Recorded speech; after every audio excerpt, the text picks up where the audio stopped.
Range calculation method के हिसाब से अगर हम लोग इसको कैलकुलेट करें तो कहीं ना कहीं इसका जो टारगेट बनता हुआ आ रहा है वो है 3758 का। अभी इसका जो करंट मार्केट प्राइस चल रहा है वो है 2126। ठीक है। हेलो ट्रेडर्स, तो कैसे हो आप सब। तो लास्ट वीक तो गाइज काफ़ी ज़्यादा वोलेटिलिटी थी मार्केट में, काफ़ी ज़्यादा हम लोग को बेरिश सेंटिमेंट्स दिखे मार्केट में। और उसका रीज़न ज़्यादा कुछ नहीं था, बट अगर हम लोग देखें तो यूएस में कुछ जॉब डेटा आया तो उसकी वजह से मार्केट में एक नेगेटिविटी आ गई। साथ ही साथ जापान में भी एक इंटरेस्ट रेट का कुछ तो चल रहा था, जहाँ पर इंटरेस्ट रेट बढ़ा दिया गया, क्योंकि पहले जापान में इंटरेस्ट रेट नहीं लगते थे, बट अभी वहाँ पर 0.25 इंटरेस्ट रेट लग रहा है। तो उसकी वजह से कहीं ना कहीं ओवरऑल वर्ल्ड इकोनॉमी की वजह से या वर्ल्ड मार्केट सेंटिमेंट की वजह से इंडियन स्टॉक मार्केट में भी कहीं ना कहीं डेफिनेटली फ़र्क पड़ा है। अभी हम लोग इस वीडियो में देखेंगे कि कौन से ऐसे स्टॉक्स है जो आने वाले टाइम में हम लोग अच्छा मोमेंटम दे सकते हैं। और साथ ही साथ हम लोग जो इंडियन निफ्टी मार्केट है, जो निफ्टी 50 का जो हम लोग का मार्केट है, उसके हिसाब से हम लोग को कौन से इंपॉर्टेंट लेवल्स है जिसके आधार पर हम लोग ये डिसाइड कर सकते हैं कि आने वाले टाइम में overall market, overall Indian stock market कैसा परफॉर्म कर सकता है और कहाँ की डायरेक्शन हम लोग को नज़र आ रही है। तो चलिए गाइस, बिना कोई देरी किए चलिए वीडियो शुरू करते हैं। वीडियो शुरू करने से पहले मैं आप लोगों को बता देता हूँ, मेरा नाम है प्रशांत, आप देख रहे हैं इमर्जिंग बुल्स, और इस वीडियो में हम लोग निफ्टी 50 सारे सेक्टर्स और बाकी कुछ स्टॉक्स का एनालिसिस करेंगे। ठीक है। तो अभी मैं आप लोग को निफ्टी का एनालिसिस करने से पहले ये बता देता हूँ कि मैं अगर आप लोग को ये लास्ट वीक का जो सेक्टर एनालिसिस अगर करूँ, तो अगर आप देखोगे लास्ट वीक अगर आप देखोगे तो सबसे अच्छा चला है फार्मा सेक्टर। और फार्मा, एफएमसीजी और मीडिया सेक्टर ही ग्रीन में थे। बाकी अगर बाकी सारे सेक्टर अगर हम लोग देखें तो ओवरऑल सारे सेक्टर रेड में क्लोज हुए हैं। मेटल और पीएसयू और एनर्जी कमोडिटीज़ ये सारे ऑलमोस्ट 2-3% के हिसाब से गिर गए हैं, और बाकी सब 1.5-2% तक गिरे हुए थे। ठीक है। बाकी अगर हम लोग अभी निफ्टी का चार्ट ओपन करें तो ये जो निफ्टी का आपके सामने 1 वीक का चार्ट है। अभी 1 वीक चार्ट के हिसाब से मैं सपोर्ट एंड रेजिस्टेंस की बात करूँ तो आप देखोगे कि पहले तो ये जो कैंडल बनाया है इसके हिसाब से अगर हम लोग देखेंगे तो ये काफ़ी ज़्यादा एक बेरी सेंटिमेंट था, बट वीक क्लोज होते होते कहीं ना कहीं हम लोग को थोड़ा सा बुलिश मोमेंटम दिखता हुआ नज़र आया है। बट क्या ये कंटिन्यू हो सकता है, ये तो हम लोग को आगे जाके ही पता चलेगा। अभी अगर मैं लेवल्स की बात करूँ तो 24,000 का एक सपोर्ट है, जो कि काफ़ी ज़्यादा एक इंपॉर्टेंट सपोर्ट है। और अगर मैं रेजिस्टेंस की बात करूँ तो 24,527, यानी कि 24,500 ही हम लोग कंसिडर कर लेते हैं। तो निफ्टी में जो 500 पॉइंट की रेंज है, ये काफ़ी ज़्यादा एक इंपॉर्टेंट रेंज हो जाएगी। अभी आप लोग ये सोचते रहे कि सपोर्ट के इस पे तो ना इधर के पॉइंट्स, इधर का जो प्राइस है वो टच कर रहा है, ना इधर का प्राइस टच कर रहा है, क्योंकि ये प्राइस ऊपर है और ये प्राइस नीचे है, बट ये दोनों प्राइस टच कर रहा है। अभी इसके अंदर मैं आप लोग को एक बहुत इंटरेस्टिंग चीज़ बताता हूँ। तो इसको हम लोग कहते हैं मल्टी टाइम फ्रेम एनालिसिस। तो अगर मैं आप लोग को मंथली टाइम फ्रेम लेके जाऊँ तो मंथली टाइम फ्रेम पर आप देखोगे तो कहीं ना कहीं पिछले 3 महीने का सपोर्ट ये ही लेवल कंसिडर हो रहा है। और साथ ही साथ अगर मैं आपको डेली टाइम फ्रेम पर भी लेके जाऊँ तो आप देखोगे डेली टाइम फ्रेम पर भी काफ़ी ज़्यादा एक स्ट्रॉन्ग सपोर्ट है। साथ ही साथ उधर 50 डे मूविंग एवरेज भी आके इधर फ्लैट हो रहा है। अगर आप देखोगे यहाँ पर एकदम अच्छे से अप ट्रेंड के जैसे चल रहा था, और अभी इसके बाद यहाँ पर फ्लैट होता हुआ नज़र आ रहा है। ठीक है। तो कहीं ना कहीं इसके लिए ये काफ़ी ज़्यादा एक इंपॉर्टेंट सपोर्ट लेवल बन जाता है। और अगर आप डेली टाइम फ्रेम पर एक और एक चीज़ गौर करोगे तो आप लोग को ये समझ में आएगा कि जो हम लोग को क्या कहते हैं, जो बुलिश मोमेंटम दिखता हुआ नज़र आया है, वो बुलिश मोमेंटम नहीं था, वो सिर्फ और सिर्फ एक गैप ऑफ ओपनिंग की वजह से कहीं ना कहीं हम लोग को एक थोड़ा सा बेरिश मोमेंटम नहीं दिखा। अगर हम लोग इसको अलग वे में सोचे तो, क्योंकि वो बुलिश मोमेंटम तो कतई नहीं था, क्योंकि आप देखोगे कि एक ही ग्रीन कैंडल बनी है पूरे हफ्ते में, वो भी कहीं ना कहीं एक ड्रैगन फ्लाई डोजी कैंडल बनी है। ठीक है। तो वो कहीं पे भी हम लोग को ये नहीं समझा था कि बुल्स एक्टिवेट हो चुके हैं या बायर्स एक्टिवेट हो चुके हैं और सेलर्स अभी यहाँ से भागने वाले हैं। जी नहीं।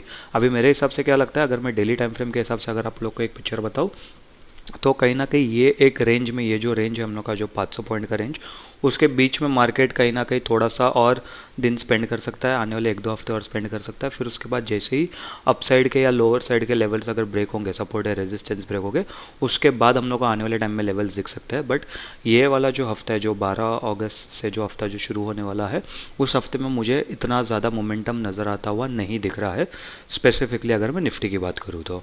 ठीक है। तो मैं इसका वीकली टाइम फ्रेम पर वापस जाता हूँ। अभी जो हम लोग का दूसरा जो मेजर इंडेक्स है वो उसकी बात कर लेते हैं, जो कि है बैंक निफ्टी। अभी बैंक निफ्टी में तो काफ़ी ज़्यादा गिरावट आई है। अगर आप देखोगे तो बैंक निफ्टी पिछले कुछ हफ्तों से वैसे ही गिर रहा था, इस हफ्ते भी गिरा, बट कहीं ना कहीं निफ्टी और बैंक निफ्टी में सिर्फ अच्छी बात ये है कि बायर्स या सॉरी सेलर्स भले से एक्टिवेट थे या सेलर्स की पावर ज़्यादा थी, बट कहीं ना कहीं बायर्स भी पूरी तरीके से हारे नहीं है। बायर्स ने भी कहीं ना कहीं थोड़ा सा या वो शायद प्रॉफिट बुकिंग भी हो सकती है, या शायद कहीं ना कहीं जिन लोगों को अच्छे लेवल्स पर कुछ स्टॉक्स दिखे रहेंगे वो लोग ने वहाँ से बाइंग किया होगा। बट कहीं ना कहीं अभी तक मार्केट जितना बेरिश ओवरऑल वर्ल्ड मार्केट दिख रहा है, उतना बेरिश तो इंडियन मार्केट अभी तक फिलहाल नहीं है। अभी जो निफ्टी के जो लेवल्स है 24,000 के, अगर वो ब्रेक होगा तो कहीं ना कहीं 22,500 के आसपास के लेवल्स दिख सकते हैं। साथ ही साथ अगर बैंक निफ्टी की बात करें तो बैंक निफ्टी 49,744 का यानी 49,750 पकड़ लीजिए, ये एक इम्पॉर्टेंट सपोर्ट है। और रेजिस्टेंस की बात करूँ तो 51,000 का एक इम्पॉर्टेंट रेजिस्टेंस है। अभी अगर 49,750 का लेवल अगर ब्रेक होता है तो कहीं ना कहीं बैंक निफ्टी में हम लोग को 48,400 के लेवल्स आराम से दिख सकते हैं, इसमें कोई ज़्यादा बड़ी बात नहीं होगी। ठीक है, और मैंने पिछले हफ्ते भी कहा था कि अगर बैंक निफ्टी में 48,000 के आसपास के लेवल्स दिख जाएंगे तो मैं इतना ज़्यादा हैरान नहीं रहूँगा। ठीक है, तो कहीं ना कहीं ये एक हो गया। और दूसरा अगर सपोर्ट की बात करूँ, सॉरी रेजिस्टेंस की बात करूँ अपसाइड के टारगेट के लिए, तो अपसाइड के टारगेट से अपसाइड के लेवल्स मुझे 52,100 दिख रहे हैं। तो अपसाइड या डाउन साइड दोनों में मोटा मोटी 1000 पॉइंट के एक रेंज बनता हुआ दिख रहा है। बट अभी जो नो ट्रेडिंग जोन है या फिर एक वोलाटिलिटी जोन है वो कम से कम 1400 पॉइंट का है, जो कि आप देख सकते हो इधर 49,750 से लेके 51,050 तक का। तो इस रेंज में जब तक निफ्टी और बैंक निफ्टी है तब तक ओवरऑल मार्केट में मुझे तो नहीं लग रहा कि मार्केट में कोई एक स्पेसिफिक डायरेक्शन मार्केट पकड़ सकता है। ठीक है, तो चलिए अभी हम लोग बिना कोई बकबक करे आगे के स्टॉक्स डिस्कस कर लेते हैं जो आने वाले टाइम में अच्छा परफॉर्म कर सकते हैं और अभी काफ़ी ज़्यादा एक इंटरेस्टिंग लेवल पर है। बाय द वे, अब जब हम लोग स्टॉक डिस्कस करेंगे उसके पहले अगर आप लोग को अभी तक ये वीडियो पसंद आया होगा तो वीडियो को लाइक कर दीजिए, चैनल को सब्सक्राइब कर दीजिए, वीडियो को शेयर कर दीजिए और कमेंट करके ज़रूर आपका खुद का भी एक पॉइंट ऑफ व्यू ज़रूर बता देना। ठीक है, अभी जो हम लोग का अगला जो पहला स्टॉक है वो है एफिल इंडिया। ठीक है, अभी ये है एफिल इंडिया जो कि आईटी सेक्टर में आता है। अभी इसका मुझे सिलेक्ट करने का रीज़न क्या था, अगर मैं आप लोग को इधर थोड़ा इसका चार्ट जूम आउट करूँ, अगर मैं बताऊँ इधर आपको, तो आप देखोगे एफिल इंडिया ने इसका ऑल टाइम हाई बनाया था जनवरी 2022 में। फरवरी 2022 में वापस उस लेवल को टेस्ट करा, बट फिर ज़्यादा कुछ कर नहीं पाया और अच्छा खासा नीचे की तरफ गिर गया। और काफ़ी ज़्यादा टाइम तक जो मई और जून के जो लेवल्स थे 876 के, वो लेवल्स को 2-3 बारी टेस्ट करा था मई में, जून में 2022 में, फिर वापस मई 2023 में उस लेवल को टेस्ट करा गया था जो कि 876 855 के आसपास का एक रेंज था। बट उसके बाद एक अच्छा मोमेंटम आता हुआ दिख रहा है। अगर आप देखोगे तो एक अपसाइड एक हायर हाइज हायर लोज बना के जा रहा है और कहीं पर भी आप देखोगे पूरा पिछला जो लो है वो ब्रेक नहीं हुआ। अगर आप देखोगे कि यहाँ पर जो अब ऑल टाइम हाई बना तो ये एक लो था, बट इसने इस लेवल का लो ब्रेक नहीं करा। साथ ही साथ जब इधर भी एक मोमेंटम कंटिन्यू हुआ तो ये वाला जो पिछला लो था ये भी लो ब्रेक नहीं हुआ। अगर मैं यहाँ पर एक लाइन खींच के बता दूँ तो आप देखोगे कि कहीं ना कहीं लो ब्रेक नहीं हुआ। तो इससे हम लोग को एटलीस्ट ये पता चलता है कि भले से वो उस पर्टिकुलर टर्म के लिए वो स्टॉक में मोमेंटम नहीं है, बट ये कभी भी लास्ट टाइम के हिसाब से बेरिश नहीं हुआ है। उसने पिछला जो अपना जो लोअर लो था या हायर लो था उसको ब्रेक नहीं करा, उसके नीचे नहीं गया है। तो इसके लिए अभी तक उस स्टॉक में भले से उतनी स्ट्रेंथ नहीं है, बट वो वीक तो बिल्कुल नहीं है। तो इससे हम लोग को ये चीज़ें पता चल जाती है। फिर जब ये वाला जो इसका रेजिस्टेंस है, ये वाला रेजिस्टेंस अगर आप देखोगे जो कि 1300 का 1320 का जो रेजिस्टेंस है ये ब्रेक हुआ, तब इसके बाद जो इसके अंदर जो मोमेंटम आया है काफ़ी ज़्यादा अच्छा है। अभी अगर आप देखोगे तो इसने 2022 के लेवल के ऊपर वीकली टाइम फ्रेम के ऊपर क्लोजिंग दे दिया है।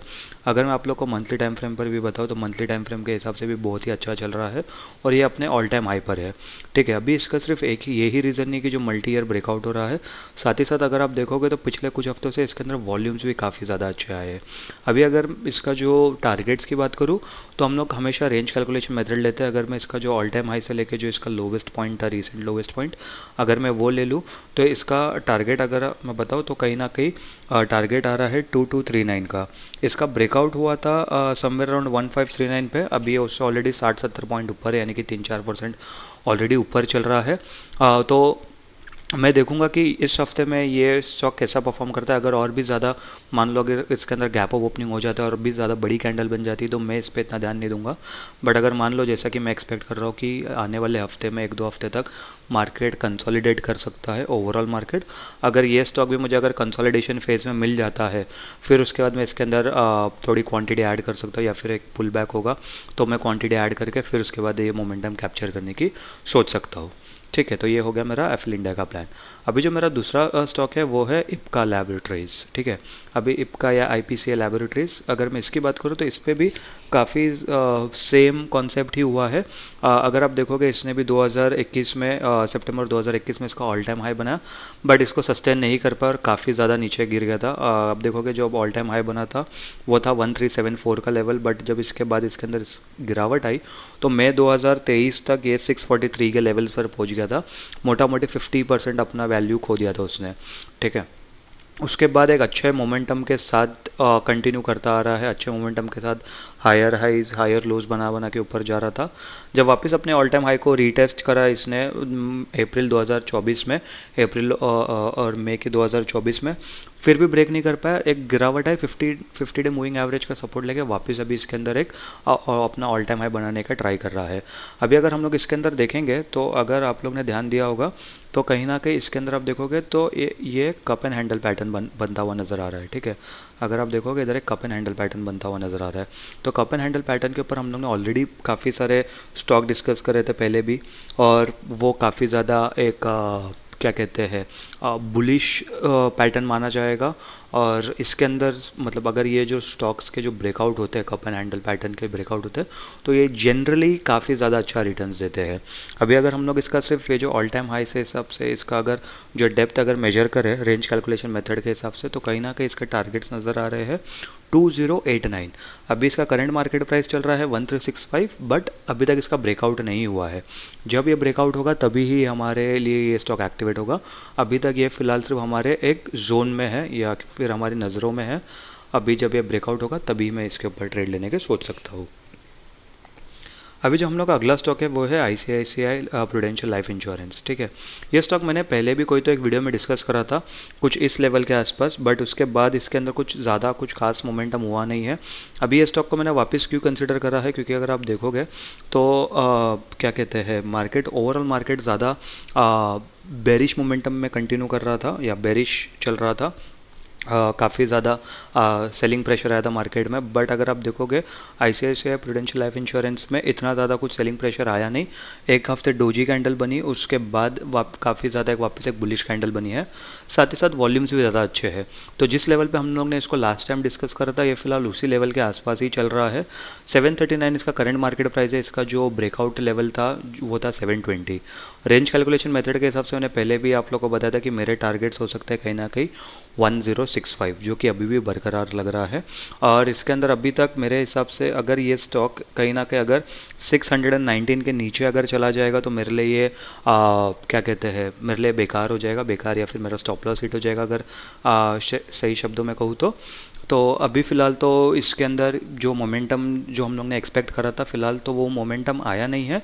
बट ये स्टॉक अभी भी हमारे लिए स्पेसिफिकली अच्छा चल रहा है और इसको मैं ज़रूर इसके ऊपर ध्यान दूंगा। ठीक है, अभी जो अगला स्टॉक है उसको मैं डिस्कस करने से पहले गाइस एक और एक चीज़ बताना चाहूँगा। ये जो भी मैं स्टॉक डिस्कस कर रहा हूँ ये कोई भी बाय या सेल रिकमेंडेशन नहीं है। ठीक है, ये मैं सिर्फ और सिर्फ अपने पॉइंट ऑफ व्यू के हिसाब से बता रहा हूँ कि मुझे क्या लगता है आने वाले टाइम में मार्केट कैसा परफॉर्म कर सकता है और उसके अकॉर्डिंग कौन से स्पेसिफिक स्टॉक्स या कौन सा स्पेसिफिक सेक्टर परफॉर्म कर सकता है।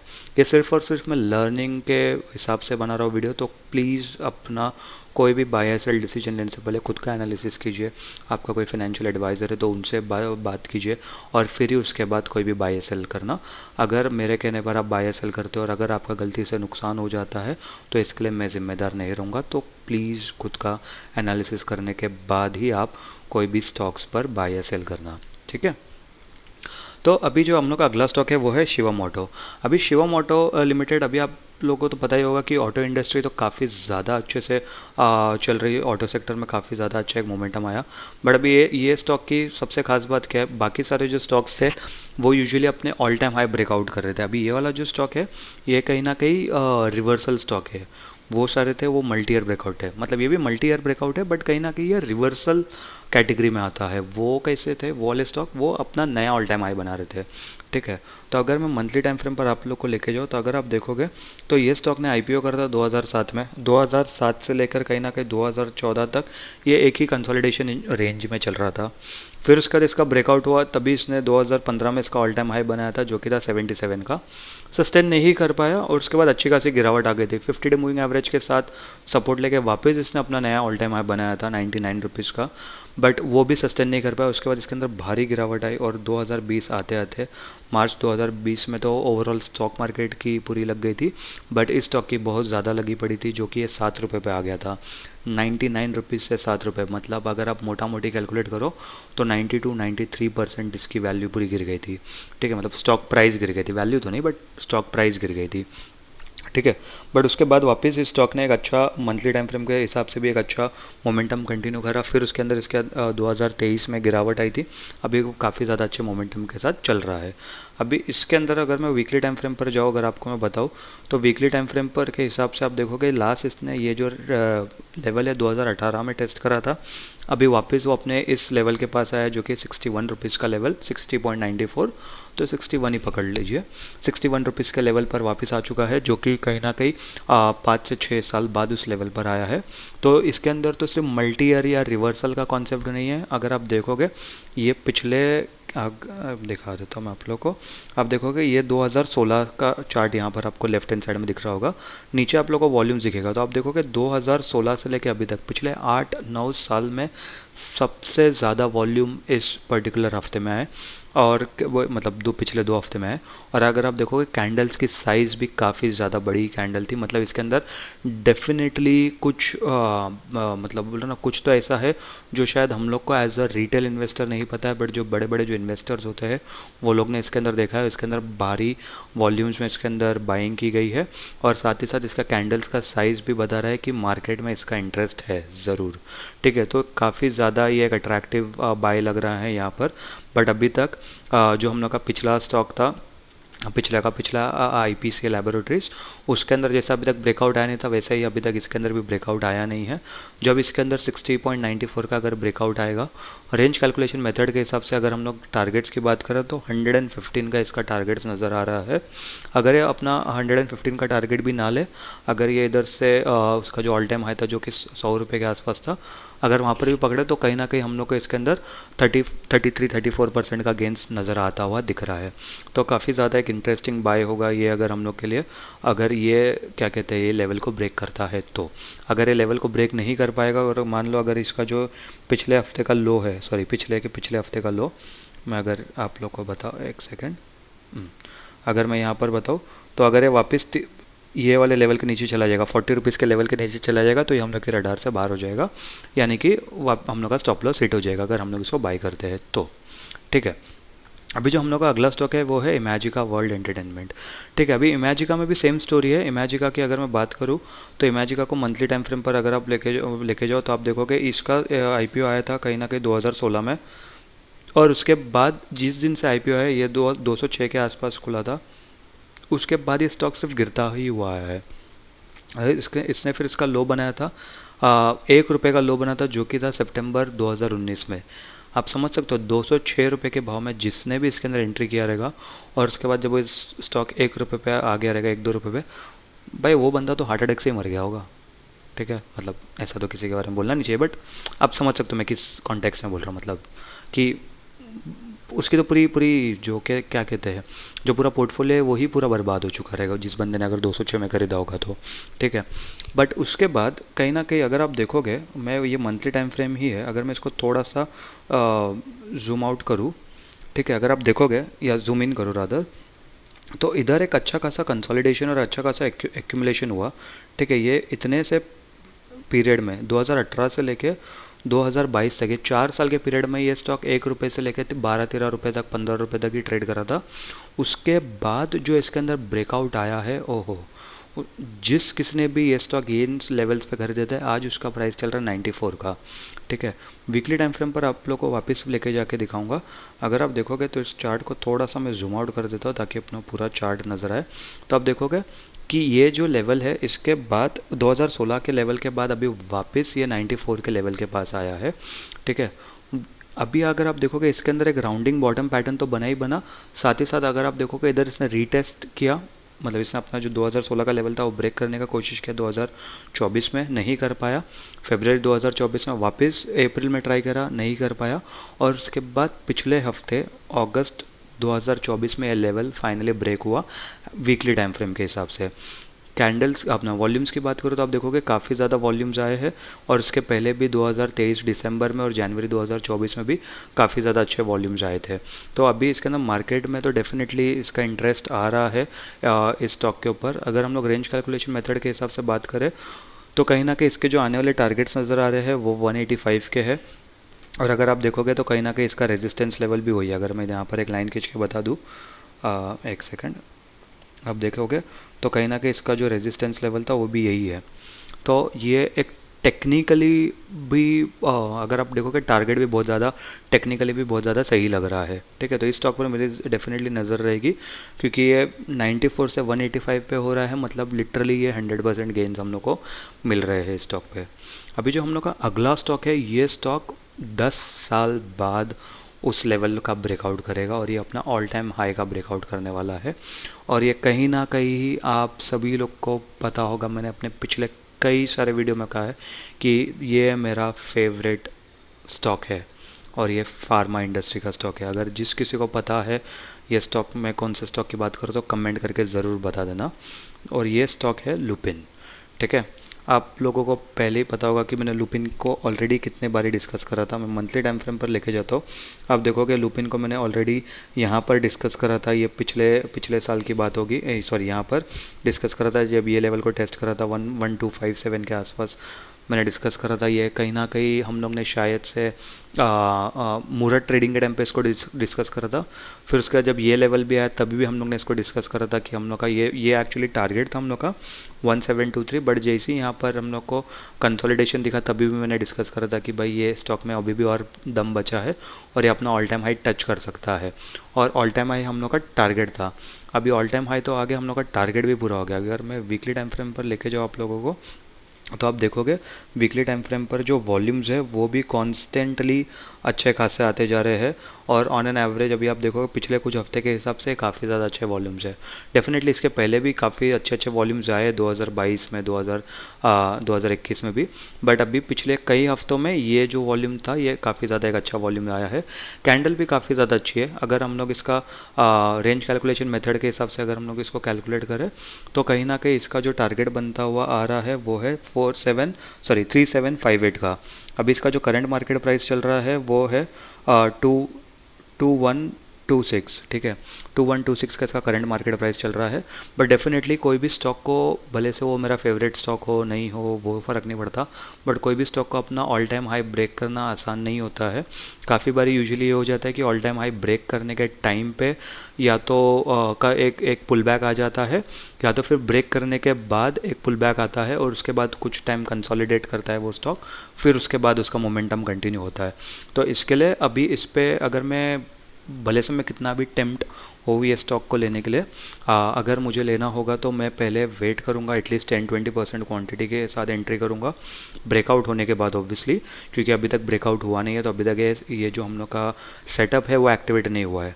जब ब्रेकआउट होगा उसके 10-20% में इसके अंदर अपना जो एंट्री है वो लूँगा। उसके बाद मैं देखूंगा एक दो हफ्ते तक कैसा स्टॉक परफॉर्म कर रहा है, फिर धीरे धीरे और अपने क्या कहते हैं और उसके अंदर अपने पोजीशंस बनाऊंगा मैं।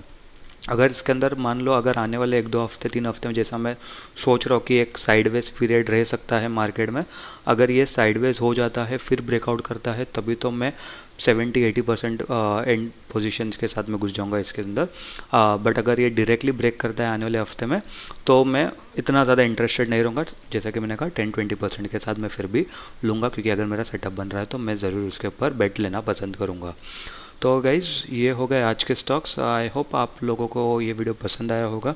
अगर ये वीडियो पसंद आया होगा तो वीडियो को लाइक कर दीजिए, चैनल को सब्सक्राइब कर दीजिए, वीडियो पे कमेंट कर दीजिए, और कमेंट करके ये भी ज़रूर बताना कि आप लोगों को कौन सा स्टॉक पसंद आया, आप लोग के हिसाब से क्या लगता है मार्केट में आने वाले टाइम में क्या हो सकता है, और आप लोगों को कौन से और वीडियोस चाहिए वो भी ज़रूर कर बताना।